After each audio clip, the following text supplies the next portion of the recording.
to another voluminous episode of Does Not Compute, the short show with the long name and the inaccurate slogan. I'm your host, Making Sure. With me, as always, is my co-host, Clips of Evil Borat. Say hi to the gang, Clippy. Hello world, now I'm going to show you how to scream. Give me back my daughter!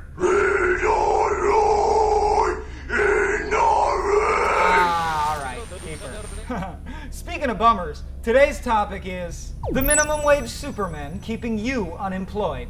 According to recent statistical analysis, as well as high-powered beams of radiation that we shoot at you through your monitors, as a Does Not Compute audience member, I can assume that you are unemployed, watching the show at an Apple store, and sterile.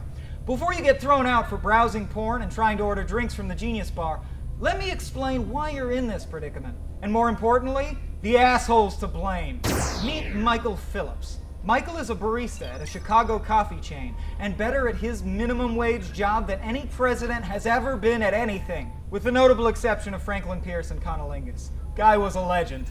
Here's Phillips winning the World Barista Championships, which shockingly both exists and is a thing. His winning performance required him to mix 6 coffee drinks to ABBA music. You know, to establish the sport as legitimate. Although maybe he should have rocked it to some MC Hammer, cause legit doesn't begin to cover Mike's coffee chops. Dude sounds like a vintner slumming it in Bean County. It comes from the Maraba Co-op, and is processed at their Sovu washing station in the southern Hubei district. It has darker, more oily surface and has lighter color to it, and also most of the crema from the shop. We're going to be adjusting the dose. We're going to be adjusting the extraction time. And keep in mind, this guy is essentially working the counter at a Starbucks. How's the average job seeker supposed to compete? All right, new guys, give this a taste. Tell me what you think. Ooh, that's piquant, isn't it? I'm gonna guess roasted over an open flame, judging by the chocolate notes I'm tasting in there, maybe something Italian, Excalso, grade 16. Of course, I'm chewing an Altoid, so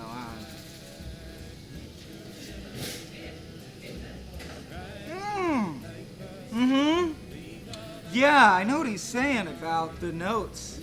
And the pecans. Coffee! Right? Just give him the job. I'm sorry. But hey, coffee shop is just one of the pantheon of surefire, always gettable jobs for the unemployed and otherwise deficient.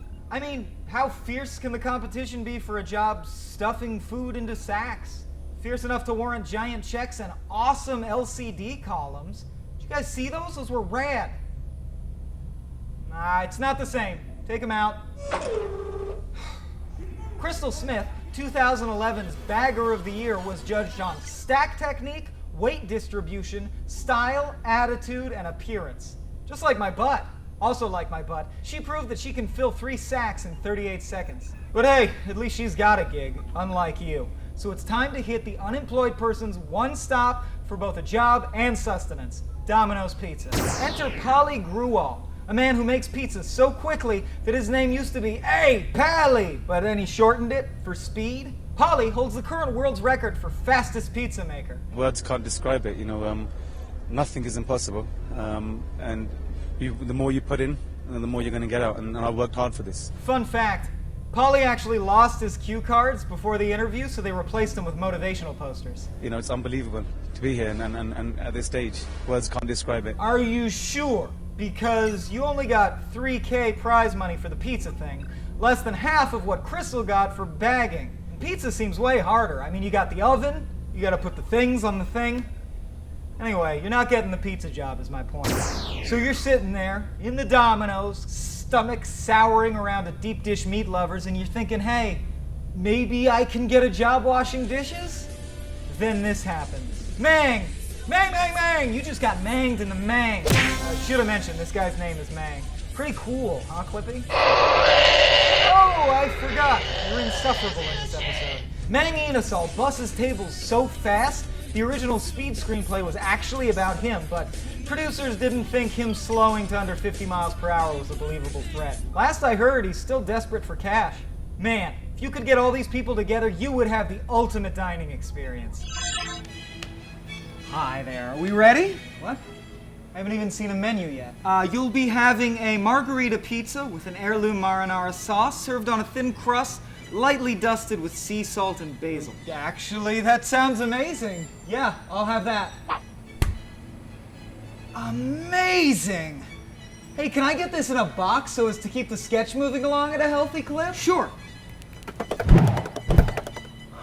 So where does that leave you? The average Joe or Jill Schmo with no service-related superpowers whatsoever. May as well drown yourselves, right? Well, too bad you can't. Because Howard fucking Roland won't let you. Howie was a lifeguard for decades. He saved roughly 6,000 people from drowning for roughly jack shit an hour. One time, he swam through a hurricane to retrieve the floating corpses of 2 sailors, presumably so he could fish through their pockets for bus fare home.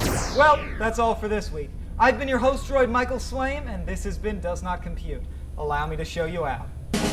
Minimum wage!